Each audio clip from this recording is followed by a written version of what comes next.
नूतन films present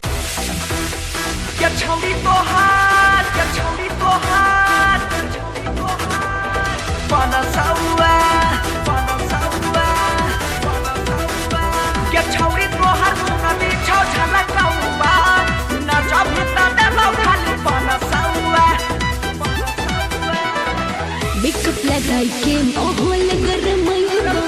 आज सजबे पगरदा उड़ैबा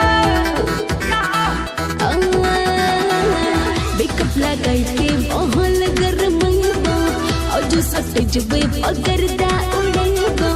जब से निकाल छोरा नोट चमकौआ क्या छौरी तोहार क्या छौरी तोहार चुनरी छौ झलकौआ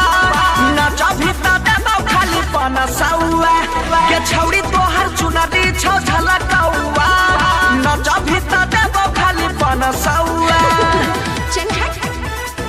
यार गे चल हट यार गे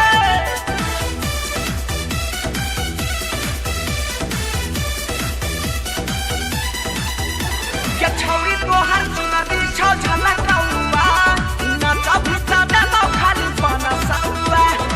पातर कमरिया छौ तोहर लचीला मरबूजी झटका तो हुई जल्दी ढीला ठुमका लगाई देना कमर हिलाई देना अपन जवानिया के जलवा दिखाई देना बड़ा शौक से बोलै छी रे छोरा हाँ हाँ पातर कमरिया छौ तोहर लचीला एकरे पागल भेलौ सारा जिला लाग छमान तोहर भेलो सन गौआ के छौरी तोहार अरे हम रसीला में खाए कालो छियोगे के छौरी तोहर चुनरी छौ झलकौआ नचा भीता देबौ खाली पनसौआ के छौरी तोहर चुनरी छौ झलकौआ नचा भीता देबौ खाली पनसौआ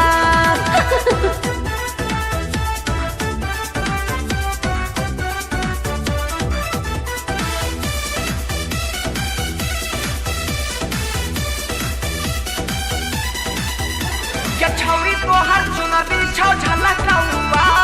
नचा भीता देबौ खाली पनसौआ जिला खगड़िया वाला रात भर नचैतौ तक नहीं तो प्यार हुई जइतो जय भी बेगूसराय में हो तो बाबाल गे बचा के रखिए नहीं ते काट ले तो गाल गे चल चल मुंह धोई किया यहां गाल कर दो हाँ हाँ जिला सहरसा वाला रात भर नचैतौ बंसी के गाना पर मजा खूब लेतौ एना ने मोरे रगर हेर बुआ के छौरी तोहार के छौरी तोहार चुनरी छौ झलकौआ